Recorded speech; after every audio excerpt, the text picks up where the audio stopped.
Coordinated assaults across Balochistan on January 31 left at least 33 people dead overall, while Pakistani forces said they killed 92 militants in retaliation, making it one of the deadliest single days of fighting in the province in years.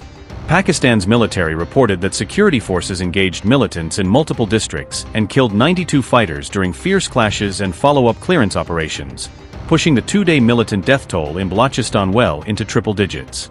The army confirmed that 15 members of the security forces were killed while conducting sweep and clear operations after the initial attacks, underscoring the intensity of the fighting and the risks troops faced in contested urban and rural zones.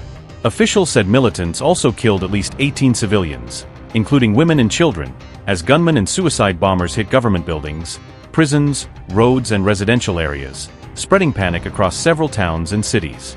The January 31 assaults came just a day after the military announced it had killed 41 armed fighters in separate raids in Balochistan, showing how quickly the insurgency answered those operations with a province-wide wave of revenge attacks. The banned Baloch Liberation Army claimed responsibility, saying its fighters had launched simultaneous attacks across Balochistan in a coordinated operation that struck more than a dozen locations within hours. In statements, the BLA said it deliberately targeted military installations, police facilities, civil administration officials and other government sites, portraying the operation as a broad offensive against what it calls occupying state structures. The attacks rippled across Balochistan, striking Quetta, Mastung, Noshki, Dalbandan, Karen, Panjgur, Tump, Gwadar and Pasni in a sweeping offensive. Authorities said Baloch Liberation Army claimed responsibility for the attack, with the group presenting the operation as part of its ongoing insurgency against the Pakistani state. Militants said they deliberately went after military installations, police posts, civil administration officials and other government sites.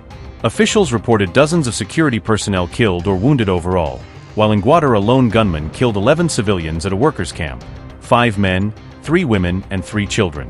The assaults unfolded as roughly 15-hour simultaneous operations, during which militants overran some facilities, freed more than 30 inmates from a jail, and grabbed weapons and ammunition.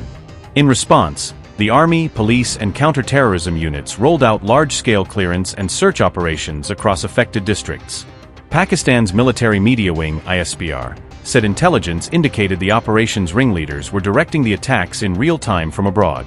Officials stressed that attempts to seize major cities or strategic installations were ultimately foiled, and that high-security zones and critical government sites were brought back under firm control. Balochistan, which borders both Iran and Afghanistan, has been gripped by an ethnic Baloch insurgency for decades, with multiple waves of rebellion since 1948 driven by demands for autonomy, control over local resources, and anger at heavy-handed federal rule. Armed Baloch groups in this resource-rich but deeply underdeveloped province routinely attack security forces and target non-local workers and settlers, arguing that outsiders and the central state exploit its gas, minerals and ports while leaving local communities marginalized.